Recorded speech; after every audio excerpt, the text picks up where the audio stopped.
first thing I hear, or the first thing I feel when I hear your music is joy.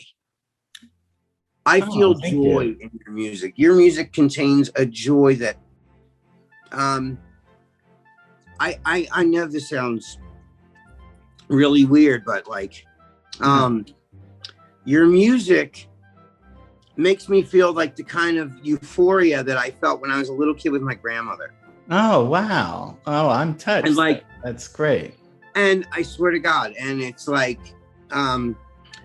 yeah, it's weird. Like when I listen to it, I'm like, wow, like it gives me that same euphoric feeling like it was a Saturday morning and my grandmother was going to take me out for the day and buy a sundae, and she would play like, you know, upbeat like music. So I guess a lot of that music that she listened to kind of like snuck into my subconscious. So like when I hear your music, it takes me right back to those times in my mind. Oh, wow. I love so like I hope that's not weird. I love that imagery. No, that's beautiful. Yeah, it was like, and so like when me and Lynn go to take a walk and I put your playlist on, and it's just like, I listen to your Spotify and I get the same feeling again. I'm like, and then, so that's the first feeling I feel when I listen to your music. The second one is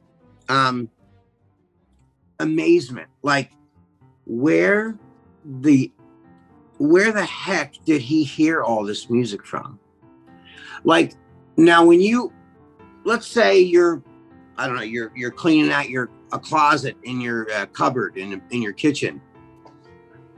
Do you just all of a sudden get like a bullet hit you in the head? It's like a piece of music, and then you got to go run to your computer. I mean, what is your process? Because I have a process. So, right.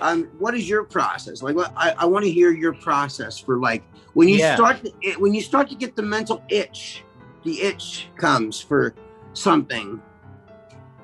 Does it start out as fully realized, or is it just like little sketches and it's like a blurry picture that's not all the way, you know, like for music for me, sometimes it's like a picture with cellophane over it. I can't really make it out. Yeah. How does that work for you? Tell me tell me your process. Yeah, that's a great question. I usually don't hear music when I'm doing kind of mundane things like my own. I usually don't hear any. I mean, I'm listening to music and listening to things, but I don't. Usually, how I write is that I'll make time.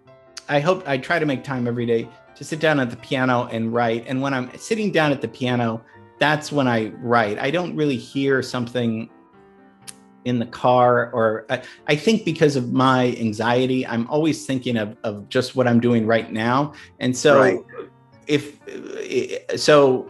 Very, very few often, I can only think of a few times when something hit me where I said, I have to go write that down. Usually it's always when I'm in front of a piano and I'm in work mode and I say, okay, let me play around with this sketch and this idea. And then that's when I write. So unless I'm in front of a piano, I usually never get inspired. That's why I try to take time every day to be in front of the piano, to be writing. So I think of it more as like discipline and exercise, and more of a discipline when I sit down. And it's more like usually it comes from hearing something that I like a lot from either the radio or something that I grew up listening to another artist. And usually it's hearing something that is attractive to me that says, I want to steal that and use that. And I like how this song goes. And I want to try, let me see if I could use their little idea. And let's see, let me play their idea on the piano. And what do I like about that? Oh, I like this. Well, I'm going to take this and maybe change it a little bit. And then with that, it becomes, I try to make it my own thing. So I'm very influenced by, so when I do sit down, I do hear things from my childhood, from music being played, from my parents always playing music in the house. So it's almost like a memory of something that I've heard before. And I work with that memory until it becomes something that's very pleasing or satisfying to me at the piano. And and I kind of just I work with that, and so yeah, it's so hard to explain because it's I mean, it's a great question, but it's hard to explain because you don't. When I'm there, I'm at the piano and there's just an open sketch pad. It's a wonderful feeling, and it's more listening to I don't something know, is a springboard or a catalyst for your yeah. So like if you like as you're sitting at the piano, you're about to drop your hands on it. Do you just play around first and then I'll play around? You're just riffing.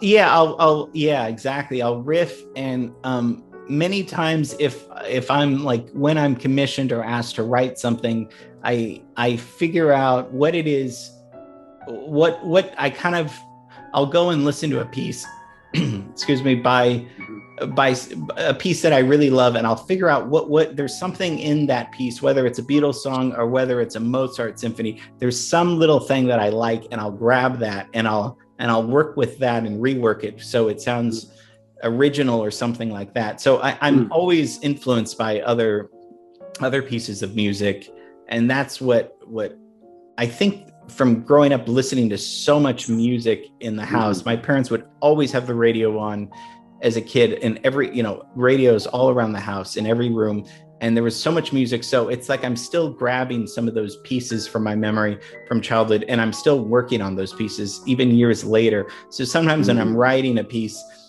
I'll unconsciously have a flashback to, oh my gosh, I remember when I was at my grandparents' ranch and I heard this. And so it's cool how so memory has a huge component of how it's like I'm finding things that I've forgotten a long time ago, and I try to make them my own now. So it's not like I'm copying music, but I'm borrowing something that I'm trying to work out a forgotten memory somehow of what it, and maybe that's part of why a lot of my music sounds happy and joyous, like you said, because many people have said that, and it is very happy music. And I'm a happy guy, but I mean, like, for the most part, I'm very sensitive and shy and anxious. So it's like I'm not some of those. So it's kind of funny because some of the music sounds much happier than I'm really feeling. But I'm trying to attain that happiness. So I'm trying to get there. And I'm a happy person. My music's very depressing and sad. So, I mean, I don't know why I'm drawn more to like for writing for myself, not listening, but like for writing. It's so weird how I guess a lot of actors will say it's fun to play a bad guy when they're such nice people. Yeah, right. It gives them license to be somebody else for a minute, so. Yeah. Maybe that's what we're both longing for in a way or something. Sure. Because you are a happy person and very jovial. And, no, that's true. And your music is wonderful. Oh, thank you. Yeah, no. Now when you say you work out the parts, because your music has violins and horns, and you have all the elements of a classical symphonic arrangements. So you have like from violas in there to like bells and things. So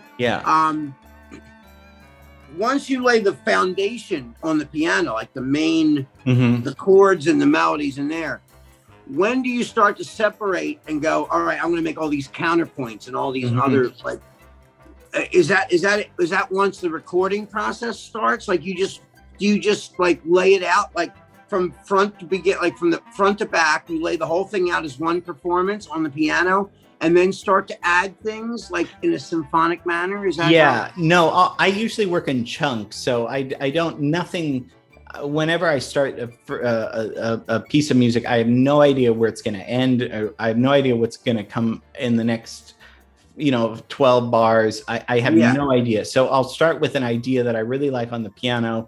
And if I'm writing just freely, mostly I've been writing a lot of symphonic work. So I'll write on the piano, and then somehow I'll just hear, okay, a flute's going to play this. And then, okay. And then a clarinet should answer this. And I'll use the piano and chords as a foundation. And sometimes I'll leave the piano in there. Sometimes I'll say, okay, now take the piano out now that you have your chord structure.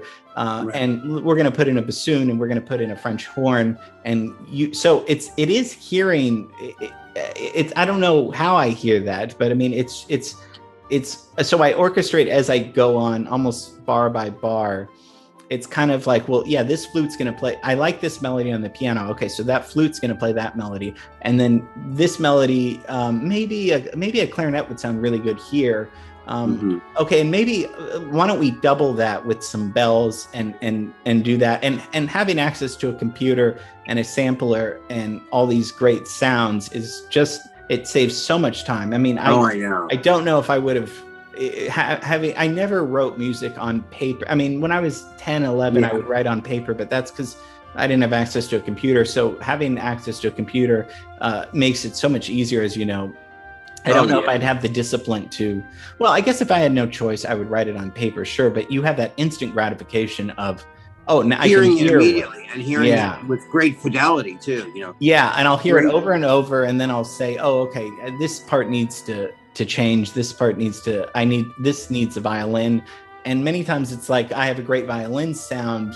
Sometimes I'll write for the computer, which sounds bad, but I'll use the best sample. So if I have a really great sample of a bass clarinet, I'll use that sample. And so it's a very nonlinear way of writing. It's all kind of, but in terms of, it's a lot of it is intuitive.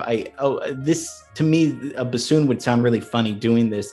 And then maybe bring a guitar in, and then maybe start a little rhythm thing with a stand-up bass. Okay, let me grab that bass and then do this. No, maybe a tuba would be funny here. And I mean, this is the first time I'm kind of breaking it apart. So it's you have great question. take it apart. The question,